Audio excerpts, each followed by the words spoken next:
जंगल की गहराई में एक कहानी पुरानी है। जंगल का राजा जो सब पे भारी है, उसकी दहाड़ में छिपा संदेश है सारा। मैं भी बाघ है अनुभूति का नारा। मैं भी बाघ, मैं भी बाघ, हाँ मैं भी बाघ, मैं भी बाघ, मैं भी बाघ, हाँ मैं भी बाघ।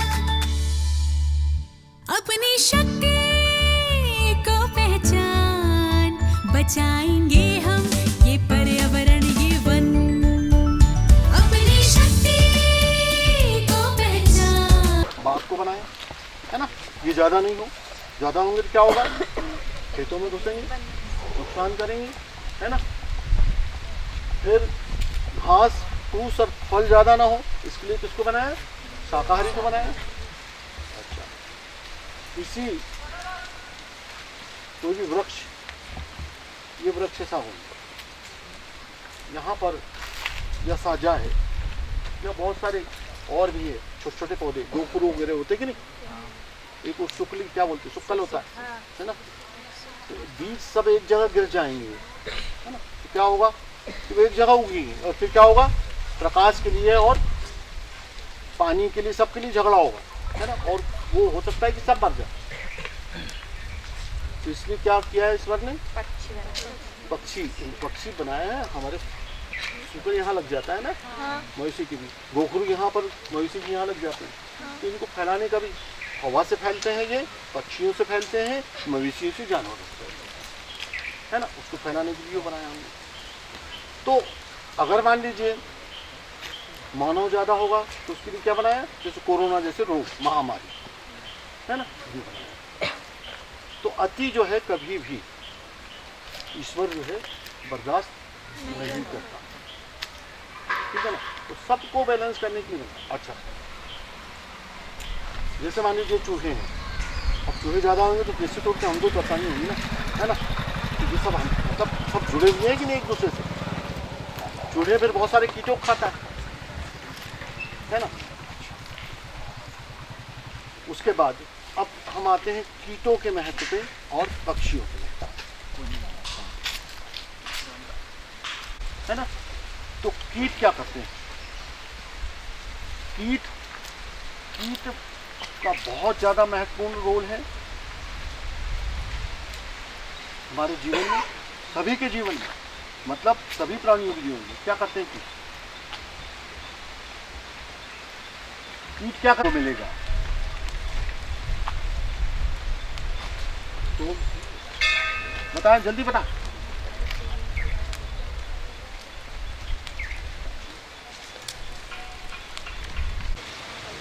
उनका 75% परागण, पॉलिनेशन, जो मेल यानी कि नर पुष्प से जो पराग कणों को लेके मादा पुष्प की ओरी तक ले जाते हैं, वो कौन है, केवल और केवल कीट। वो नहीं रहेंगे तो बीज नहीं बनता है, समझ रहे हो ना बात को। इसीलिए मैंने कहा था कि हम भोजन नहीं कर पाएंगे, अनाज नहीं बनेगा, मतलब बीज नहीं बनेगा, परागण नहीं होगा तो बीज नहीं बनेगा, सीधी सी बात है ना। तो अच्छा, उसमें भी 75% जो वो परागण करते हैं, परागण यानी पॉलिनेशन बोलते हैं अंग्रेजी में। तो परागण का मतलब होता है कि नर पुष्प से जो पराग कणों को मादा फ्लावर तक के, मादा पुष्प की ओरी तक पहुंचाना, जहाँ बीज बनता है ना, वो काम है। और उसमें से भी आधा यानी 50% काम कौन करता है, मधुमक्खियाँ। मधुमक्खियाँ करती है, तो हमारी बाड़ियों में पाई जाती है। अच्छा, अब चलिए तो मधुमक्खी, विश्व मधुमक्खी दिवस कब आता तो बताए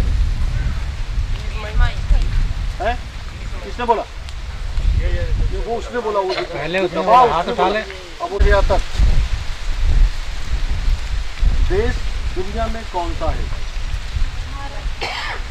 देश की बात कर रहा हूँ मैं, जिसको मालूम हाथ उठाओ, हाथ उठाओ। सबसे बड़ा उत्पादक शहद का और सबसे बड़ा निर्यातक कौन सा देश है दुनिया में, सबसे बड़ा? सबसे ज़्यादा जो करता है उत्पादन भैया बताओ गलत भी हो हाँ चीन गलत भारत बिल्कुल सही जवाब। अल्लाह से कि कुछ मालूम था ये लो चलिए सही जवाब ये भारतवर्ष है ना। यहाँ पर बहुत ज़्यादा शहद का उत्पादन होता है और उसके साथ साथ अब मालूम ही है आपको बहुत बड़े बड़े फार्मों में इसका हो रहा है। तो वहाँ निश्चित रूप से हमारे छिंदवाड़ा में सौभाग्य से 5 प्रजातियाँ शहद देने वाली पाई जाती है ना। और 5 ही प्रजातियाँ शहद उत्पादित करती हैं 20,000 में, ठीक है ना। तो वो कौन सी 5 प्रजातियाँ? एक तो भौर सबसे बड़ी जो ऊंचे झाड़ों पर टावर पे बड़ी बिल्डिंगों में लग जाती है वो पहला। ये इधर ध्यान देंगे आप तो बड़ी वाली इसका दायरा जो घूमने का जो है ये 10 किलोमीटर तक घूमती है ना। वो उसमें मधुमक्खी का चैप्टर आएगा आपने उसमें देखना, उसमें और भी बारीक चीज़ें लिखी हुई है कि कितने हज़ार किलोमीटर चल के और कितनी मधुमक्खियाँ 1 पौंड यानी लगभग आधा किलो के लगभग वो शहद बनाती है ना। वो अभी बाद में देखिए, अभी तो हम मैथ के बारे में जानते हैं ना। तो जो भौर होती है वो उनकी भी अलग अलग प्रजातियाँ होती हैं। जो हिमालय में पाई जाती है वो 60 किलो तक शहद, अपने यहाँ 15-20 किलो तक है ना। और इनका 10 किलोमीटर दायरा। फिर उसके बाद सतपुड़िया, तो सतपुड़िया कहाँ लगती है? जमीन में और पोले पेड़ों में। इसके 7 तो पूरे होते हैं, 7 कंधे बोलते हैं उनको, 7 छत्ते होते हैं। लेकिन अगर वो जगह ज़्यादा रही तो 14 भी हो सकते हैं, ठीक है। ये करीब 10 से 15 किलो तक के शहद देती है। कभी शहद बहुत अच्छा होता है, कभी शहद औषधि काम में आते हैं। और इसका दायरा करीब 5-6 किलोमीटर का दायरा रहता है, इसका घूम लेता है ना। और बड़ी फिर उसके बाद मोरा से इससे आधा किलो मोरा से छोटी जो हमारे खेतों में लगती है वो आधा किलो से 1 किलो तक या 1 किलो की शहद वो निकलता है ना। और वो उसका दायरा कितना रहता है? 3 किलोमीटर 4 किलोमीटर घूमने का। फिर उसके बाद में कौन सी आती है? बड़ी कोठी आती है। तो बड़ी कोठी हमारे यहाँ हमारे जंगल में 4 प्रकार की प्रजातियाँ पाई जाती है। तो चौथी प्रजातियाँ कौन सी? तो चौथी प्रजाति कौन सी है?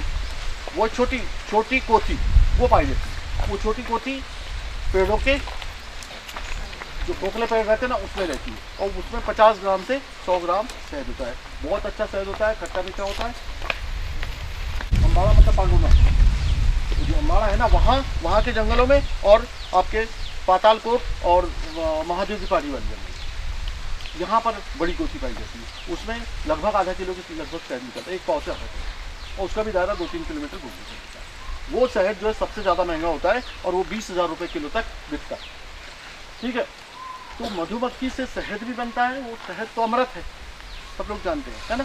लेकिन उसके साथ साथ ये परागण का भी काम करती है। पॉलिनेशन जो बीज बनता है ना उसमें ये आधे वनस्पतियों का परागण करती है, ठीक है ना। तो अब हम इसको कैसे नष्ट कर रहे हैं? एक तो जला के निकाल रहे हैं, दूसरा क्या कर रहे हैं? कीटनाशक डाल रहे हैं। अब देखिए मान लीजिए पातालकोट में अगर भौर लगी है ना, तो वो भौर अगर उसको मतलब वो 10 किलोमीटर तो वो आ जाएगी सिंधी तरफ घूमते घूमते। वहाँ पर कीटनाशक डलाए तो वो पराग ले लेगी है ना, तो वो चूसेगी तो मर जाएगी। इस तरह से तो हमको निश्चित रूप से जो कीटनाशक है उस पर हमको प्रतिबंध लगाना पड़ेगा और इसके उपयोग को रोकना पड़ेगा। सफाया कीटनाशक, क्योंकि आगे आने वाले समय में हमारे लिए भविष्य में बहुत बड़ा संकट पैदा करेगा, ठीक है ना। ये जितने कीटनाशक हैं अमेरिका में 1972 से प्रतिबंधित है, हमारे यहाँ अभी तक नहीं। अगर हमारे यहाँ अचानक होते हैं तो ऐसा होगा कि हमारे यहाँ उत्पादन ही बंद हो जाए।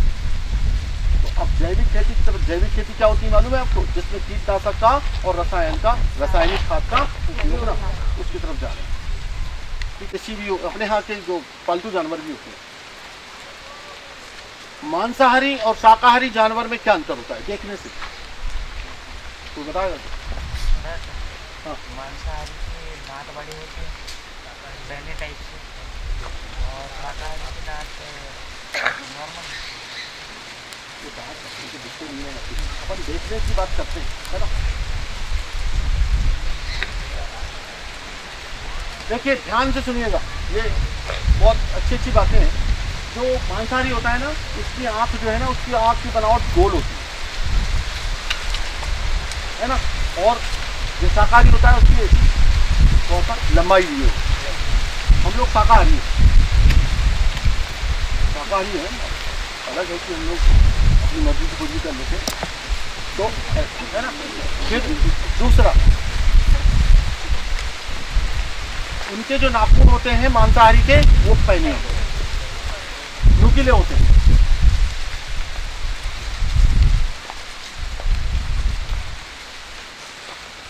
ठीक है ना। फिर उसके बाद में हम बात करते हैं कि जो प्राणी बच्चे देते हैं और अंडे देते हैं, उनमें क्या है? हम देखने से, दूर से हम देख के बताएं।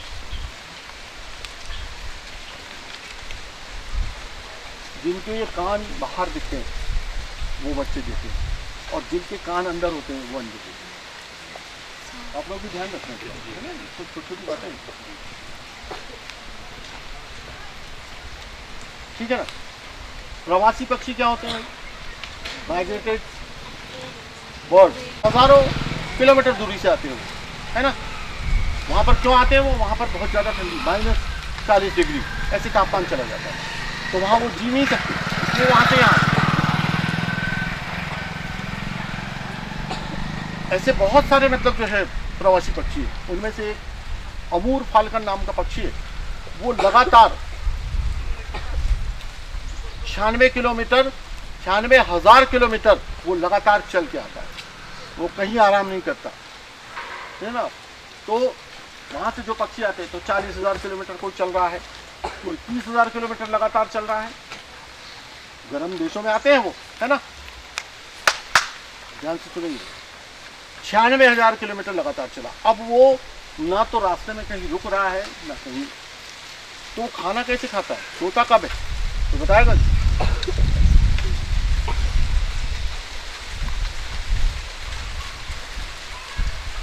सूंघती कैसे है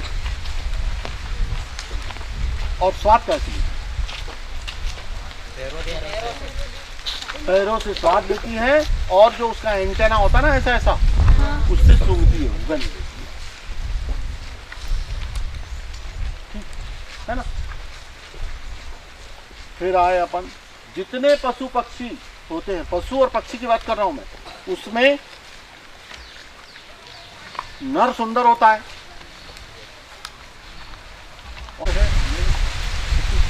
आपको जाना, और बहुत अच्छी अच्छी चीज़ें मैंने बताया। अब कितना आप लोग याद रख पाते हैं, लेकिन मुझको उम्मीद है कि आप लोग बहुत सारी चीज़ें तो जीवन भर याद रखेंगे, है ना।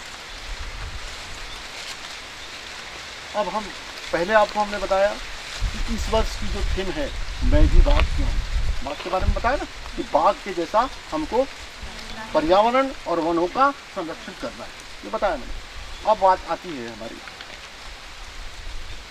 5 जून 2022 को जो सम्मेलन हुआ था, उस अवसर पर हमारे जो प्रधानमंत्री हैं, उन्होंने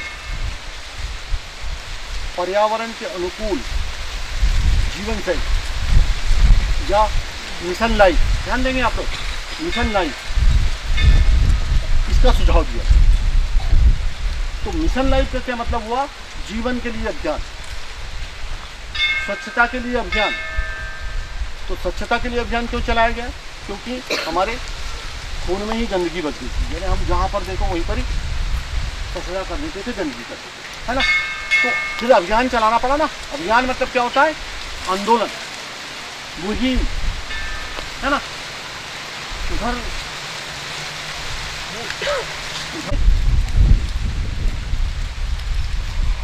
चलने वाले लोग, तो वो बनना है हमको। क्या बनना है? कि पृथ्वी के साथ धरती को जो हम प्यारे हो, पृथ्वी को जो प्यारे हो, ऐसे बनना है, ठीक है ना। प्रो प्लेनेट पीपल, ठीक है। अब अपन यहाँ से चलते हैं, ठीक है ना।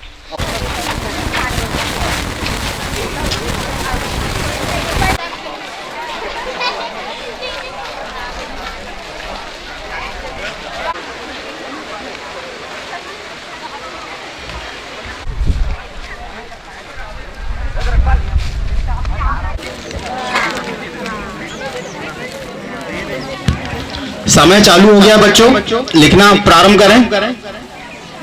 बिना बात किए हुए 20 मिनट बाद आपसे आंसर शीट ले ली जाएगी।